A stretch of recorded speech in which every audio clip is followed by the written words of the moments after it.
Today we're going to reveal the most affordable way to start a vending machine business in 2024. But before we start, understand there are a lot of resources out there to help you get started. That's why we want to offer you some great publications in the description box.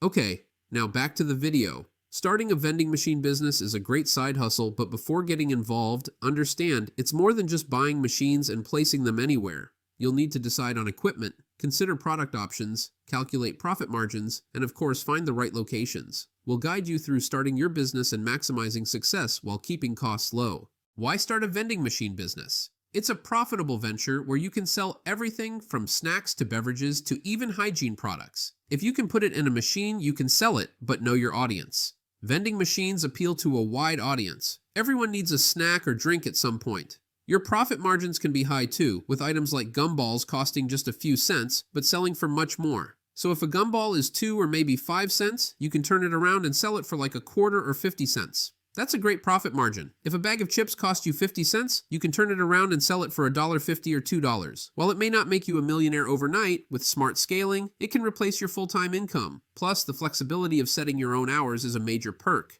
Now, how cheap can you start? You can find used vending machines on sites like Facebook Marketplace and Craigslist for as low as $250. eBay is another source to check out for vending machines. Some companies like Coca-Cola even offer free vending machines if you agree to buy their products. This is a great way to enter the business without upfront equipment costs. Now, once you've got your machine, you'll need to decide on products and scout good locations. We recommend bulk stores like Sam's Club and Costco for affordable supplies.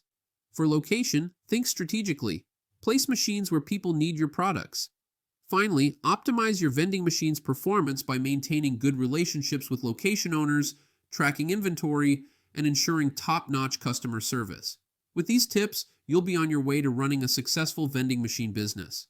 To find out more, head to the description box below where we will cite our top resources for rocking out this business.